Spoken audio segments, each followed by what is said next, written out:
કેમ છો તમે બધા મોજમાં? તો આ વિડીયોમાં મારી યુટ્યુબ ચેનલ ઇન્કમ કેટલી તમને કહેવાનો તેજલ આમાં પાસે આવી કઈ રીતે અને કેટલા રૂપિયામાં આવી તમને ઇન્ટરેસ્ટિંગ કહાની છે, બહુ મસ્તની છે અને કહીશ બધી સાચું જ કહીશ. તો તમે એને લાઇક કરી દીજો અને તમે એને લાઇક કરવા તમને કહેવાની જરૂર તો નથી, તો તમે લાઇક કરી દેજો. તમે સપોર્ટ તો તાકાતવાળો જ છે. પહેલાં જ કરી આ તેજલ અમે લઈ ત્યારે એને તેજલ એને 2 જ વર્ષની હતી, વછેરી જતી એમ કે કહી લો તો વછેરી જો મેં વછેરી જતી 2 જ વર્ષની હતી. તો અમે છે ને 50 વીઘા જમીન હતા, 25 વીઘા અમારી હતી ને 25 વીઘા છે ને બાયના વેપારીની હતી. એની એને જમીન અમારા ગામમાં લીધી હતી. પૈસાવાળા તમે પુલ હતા, તમે એટલા પૈસાવાળા કે એને ભેગા એને 2 સિક્યુરિટી ગાર્ડ રાખતા એવડાઈ. અને એને મૂળ ગામમાં છે ને એની જે જમીન હતી એની મૂળ ગામમાં એટલી જમીન હતી અને એની પાસે છે ને મૂળ ટ્રેક્ટર નહોતું. અમારી પાસે ટ્રેક્ટર હતું, લાંબી છે ને એને મફતમાં ખેતીને એવું બધું એને કરી જતા. એની યારે સંબંધ એવો છે ને જોડાઈ ગયો હતો મસ્તનો. જ્યારે લેવાની એવડા એ લેવા હતા, રાજસ્થાનથી લેવા હતા. એ પૈસાવાળા તેજલને એને કિંમત એવડી એને દીધી છે, એ તો અમને ખબર નથી કેટલી. અને ત્યારે છે ને મેં મમ્મી અમને લઈ ગયા હતા જોવા. ત્યારે હું ઘોડીને એ વાત એવી હતી, ઘોડીને હું બાજુમાં નહોતો એટલો હું બીતો. અટાણ જોવા અમે રાઇડિંગ ને બધું કરી, ખાલી આમ પડખે નહોતો અડવાની વાત તો નહીં. હું ખાલી એને આમ બાજુમાં જવાનું તેવું નહોતો જતો.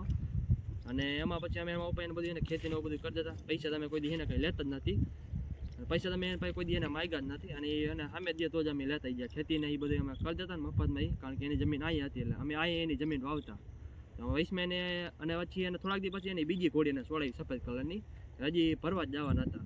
તો વૈશમાં એને થયું એવું કે હવે એ તમને નામ તો નહીં કહો, વૈશમાં એવું થયું કે એને કંઈક એને બધી આમ દેવું માથે એને હારી પેટનું ચડી ગયું. તો એને પછી એને જમીનને બધું વેચી નાખ્યું. તો અમારા ગામમાં જમીન વેચી નાખી. તો પછી એને એના તેજલને એને અમને આપી દીધી કે તમે એને થોડાક દી હા તમને પહેલાં તમને એને એમ કીધું કે અમારે એના ઘોડી જોતી. અમને તો કોઈને એના શોખ જ નહોતો ઘોડીને, અમારા ખાનદાનમાં કોઈ એમાં પહેલાંથી કોઈ ઘોડી જ નહોતી. તો મારા પપ્પાએ કીધું કે વિચારીને તમને કહી. તો થોડાક દી એમનું વીતી ગયા. પછી એનો અમે કીધું કે હા તેજલ અમે જોઈ, કારણ કે અમારે ત્યાં નીણ બીણ ને હારી પેટનું તમે જોવો છો લીલું બીલું એટલું. અમારે ખાલી એના કાંઈ સાચા અમારે કંઈ જવાનું હતું જ નહીં. ચણા ને એવું બધું અમારે હારી પેટનું અહીં ઉગતું હતું. પછી અમે એને તેજલને કે તમે એને તો કાંઈ વાંધો નહીં કે તમે અમે તમને આપી દઈએ તેજલને. તો અમે તેજલને એને અમારા ગામમાં એક ભળવાના ભાઈ ઘોડી એને પાસે હતી, તમે એને લઈ ગયા, કારણ કે અમને ઘોડીને કાંઈ ખબર નથી. તો એ કે તેવડે કે ના ઘોડી બહુ સારી છે તો તમે લઈ લો. તો અમે પછી એને ઘોડી ભરી આવ્યા. હજી પૈસાનું જેવું કંઈ અમે કંઈ નક્કી નહોતું કર્યું, અમે ઘોડી લેવા અહીંયા. તો પછી થોડાક દી થયું ને તો એનો ફોન આવ્યો કે ઘોડી એને અમારે દેવી તો ખાલી તમને જ દેવી છે. હવે એવું કારણ કે દેવું હરીપીનું ચડી ગયું તો બધા એને પછી અમે તો એને પૈસાનું તો કંઈ બોલ્યું નહોતું કેટલાનું દેવું, અમે એને કંઈ કીધું નહોતું પૈસાને કેટલાનું દેવું. પછી એને ગામમાં ને બધાને થોડાક દી એને ખબર પડી કે ઘોડી એને અહીંયા મફતમાં આવી ગઈ છે, પણ ઘોડી એને બધા માગવા માંડ્યા. તો પછી એવડાઈ છે ને એમ કીધું કે તમે એને ઘોડીને એને થોડાક પૈસા ગમેલા તમારે દેવાયેલા દઈ દો. તો એવડાય અમે એવું તમે કહ્યું ને તમારે ઘોડી અમે તમે એલા દીધી. એને કીધું કે તમે એને ખાલી 20,000 દઈ દો. હવે એટલામાં કે હવે ઘોડી ન લેવાય. તો અમે એને તો એને કેટલા 25,000 તો એટલા અમે આપ્યા હતા તેજલના એના.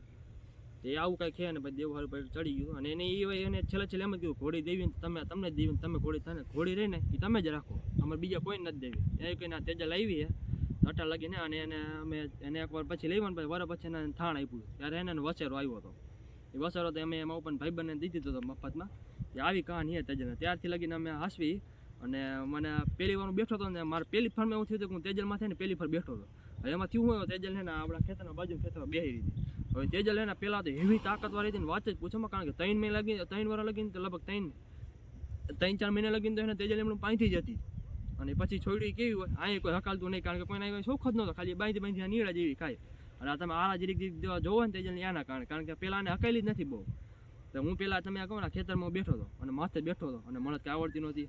અને એ ભાઈ ગયા વારા બારા હે ને આખા તોડી નાખ્યા અને ફેન્સિંગ કાંટાવાળો વારો હતો એ આખો તોડી નાખ્યો. અરે તોડી તો નથી નાખ્યો પણ એને અહીંયા ભરાણી અહીં જે લગાડ્યું હતું. અટાણે તો વયો ગયો અને ઊભી ક્યાં રહી તો આમ જોવો તમે છેઠે ને આવડો બારી દેખાય ને ઘરની ત્યાં ઊભી રહી હતી. પણ તે દૂધથી એને મારી એને બીક જ ઉડી ગઈ. તો એ મને ઘોડીને એવો કાંઈ શોખ નથી, હું તો ખાલી એને નીણ બીણ નાખતો, કારણ કે નીણ અમારે બહુ હતું. પછી રાઈ કરીને આમાં હકાલવાનો એવો બધો ધીરે ધીરે શોખ થયો. તો હવે રહી વાત આપણી યુટ્યુબ ચેનલની ઇન્કમની, તો ઇન્કમ છે ને અટાણે વિડીયો અપલોડ કરી એ પ્રમાણે છે ને એ પર વ્યૂ હું તમને કહું તો 20 કે 30 રૂપિયા ને 1000 વ્યૂ પર 1000 વ્યૂ અને 20 કે 30 રૂપિયા ને આપી દીધા. તો અટાણે મારા ડેલીની આવક છે ને તમને કહું ને તો 70 થી 80 રૂપિયા. અને જ્યારે વિડીયો મેકું ત્યારે એને વધારે આવે. હાઈએસ્ટ ઇન્કમ આવી હોય ને તો અટાણે 85 રૂપિયા આવી છે. હવે ધીરે ધીરે ને વધતી જઈએ કાયમ. પહેલી વાર જ્યારે મોનેટાઈઝ થઈ ગઈ ને ત્યારે એને 50 રૂપિયા આપતા હોય, ધીરે ધીરે વધતી જઈએ ઇન્કમ. એ એને એડ પ્રમાણ હોય જેટલી એડ આવે. એટલે મેં તમને આ બધી જે અટાણે કીધું ને એ બધું સાચું જ છે. ખોટું બંધ આપણે કંઈ હું ખોટું કંઈ બોલતો હોય નહીં. ખોટું બંધ તમારે મારે ક્યાં જવું હોય.